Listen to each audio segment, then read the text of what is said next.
안녕하세요, 장희지입니다.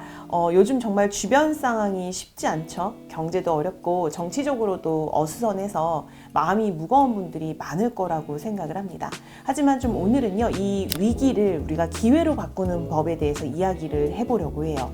여러분들이 겪고 있는 그 불확실성을 우리가 새로운 가능성으로 전환할 수 있도록 돕는 팁과 인사이트를 공유하도록 하겠습니다. 우리가 흔히 위기라고 부르는 그 상황들을 생각을 해보면 종종 이 변화의 시작점이기도 해요. 그죠? 그래서 지금은 굉장히 막막해 보이고 우리가 힘들 수 있지만 이 과정을 통해서 더 큰 성장을 이룰 수 있다라고 생각을 합니다. 2008년에 미국 주식 시장의 붕괴 기억나십니까? 이에 따라서 우리가 정말 주요 금융기관들의 몰락으로 인해서 또 초래된 글로벌 금융위기 기억하시나요? 많은 기업들이 문을 닫았지만 이 시기에 우리가 탄생한 혁신적인 기업들도 있습니다.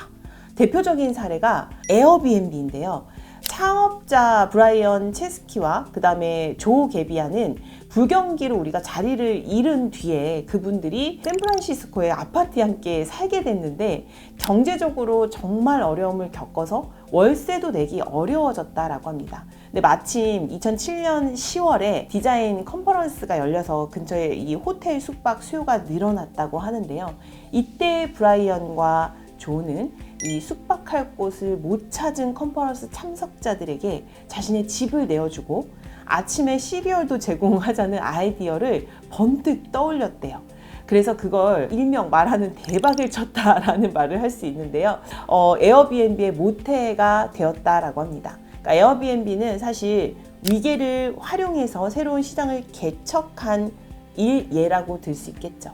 자, 그렇다면 여러분들의 지금의 상황에서 새로운 가능성을 발견할 수 있는 부분은 어디인가요?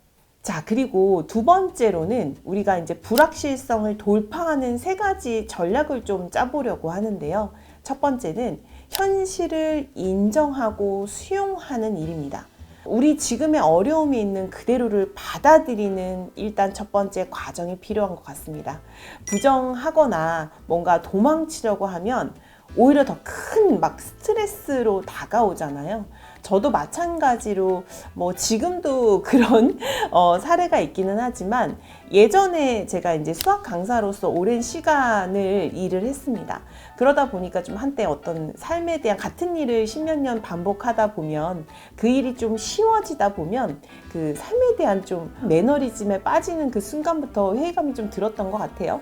그래서 뭔가 새로 바꿔야 내 숨통이 트일 것 같다라는 그런 생각이 들었어요. 근데 그때 마침 이제 좀 코로나로 인해서 모든 시장이 좀 침체되고 있는 많은 사람들이 위기라고 느낄 때 저도 사실은 굉장히 큰 두려움을 느꼈거든요.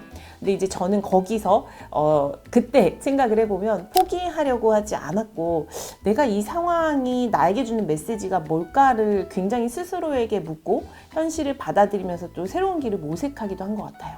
이 시기에 저도 이런 질문을 했습니다. 다시 한번 예전처럼 잠시 멈추고 내가 이것을 현실로 받아들이면서 새로운 가능성으로 다가갈 게 무엇인가 라는 질문을 했었고요. 두 번째로는 강점을 활용해 보는 거예요. 제가 늘 말하죠. 그리고 그걸 활용해서 새로운 기회를 찾는 것을 함께 이야기를 나눠보면 어떨까라고 합니다. 무슨 말이냐면 우리가 이제 위기의 순간에는 실상 가장 도움되는 게 그쵸. 내가 뭘 잘하는지 나의 강점을 돌아보는 것이 굉장히 중요하거든요. 그래서 여러분들이 정말 잘하는 것을 기반으로 새로운 기회를 모색해 본다라면 무엇이 가능할까? 그래서 이런 위기의 순간에서 우리가 비대면 온라인 강의의 시장이 열리고 그리고 새로운 가능성이 저는 보이기 시작했거든요. 그래서 저의 강점은요. 미래지향, 최상화, 사교성, 공감, 긍정이에요. 그래서 이 강점들이 사실은 새로운 시장의 가능성과 맞물리면서 브랜딩과 그 마케팅이라는 기회를 저는 찾게 되었고요. 제 강점은 단순히 저를 그냥 돋보이게 하는 것이 아니라요. 새로운 그 환경에서 저를 다시 한번 재구성할 수 있게 된 도구가 되었습니다. 자, 그러면 또 한번 여러분들도 생각해보는 시간을 가지면 어떨까 합니다. 여러분들이 현재 가진 그 강점은 무엇인가요? 그리고 그것으로 지금 어떤 기회를 만들 수 있을까요? 자, 세 번째는 작은 실험으로 한번 시작해 보는 겁니다. 큰 변화를 두려워하지 마세요. 왜냐하면 사실 그 큰 변화는요, 작은 실험부터 시작하면 되거든요.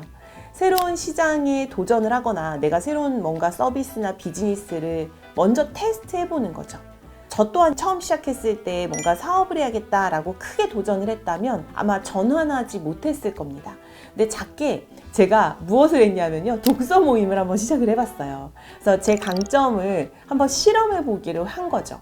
그래서 이 모임을 통해서 제가 새로운 사람들과 연결이 되었고, 그리고 제 아이디어를 공유를 하면서 조금씩 확장을 해나갔습니다. 그래서 이렇게 시작한 그 작은 활동이 정말 꾸준히 이어지면서 지금의 브랜딩 전문가, 마케팅 전문가로 성장할 수 있게 된 그 발판이 되었어요. 세 번째로는 마음가짐을 변화시키는 실천 팁을 한번 공유를 해보도록 하겠습니다. 가장 먼저는 긍정적인 대화를 나누는 겁니다. 힘든 상황일수록 자기 자신에게 긍정적인 메시지를 전달하는 것이 정말 중요합니다. 나는 할 수 있다. 이 상황에서 배울 점이 있다. 이런 말들을 계속 반복하고, 그런 말들이 나에게 실상 굉장히 큰 힘이 되는 경험이 들 겁니다. 그래서 그런 말들을 좀 크게 언어로 뱉고, 그 다음 내 귀로 다시 한번 듣게 하고, 다른 사람들에게도 많이 그런 말들을 좀 해보면 좋을 것 같고요. 두 번째로는 현재에 좀 집중해 보는 거예요. 우리는 계속 불확실성에 살고 있죠. 그 속에서 굉장히 많은 스트레스를 갖고 있습니다. 그래서 미래에 대한 걱정이 막 다가오죠. 이때 오늘 할 수 있는 정말 작은 일들을 실천하고 현재에 집중해 보는 겁니다. 어때요? 하실 수 있겠나요? 세 번째로는 주변 사람들과 내가 소통을 해보는 겁니다. 혼자서 모든 걸 해결하려고, 저도 그런 경향이 있거든요. 근데 해결하려고 하지 마세요. 혼자서 해결되지 않을 때가 더 많아요. 물론 혼자서 우리가 고민해야 될 때는 있지만 정말 주변에 좋은 분들과 소통을 하면서, 또는 아이디어를 공유를 하면서 내가 힘든 점 또는 도움이 필요한 점들을 요청을 해보는 것도 방법이다라고 생각을 합니다. 오늘 내용을 한번 정리해 보도록 할까요? 우리가 위기는 새로운 가능성을 발견하는 기회이다. 다가오십니까? 위기는 항상 두려움이 동반하죠. 그런데 중요한 가장 큰 키워드는 가능성을 동시에 품고 있다는 겁니다. 여러분은 그 가능성을 찾아낼 수 있습니다. 그죠? 충분히 그렇게 할 수 있는 분들이라고 생각을 합니다. 그리고 위기를 우리가 수용을 하고 좀 강점을 활용해서 작은 실험부터 시작해 보는 겁니다. 그때 가장 중요한 것은 우리의 긍정적인 마음가짐을 유지하는 거고, 오늘 이 영상이 정말 여러분에게 작은 위로와 동기가 되었으면 좋겠다라는 생각을 해요. 그러면 다음 영상에서도 더 큰 힘이 될 수 있는 내용들로 찾아오도록 하겠습니다.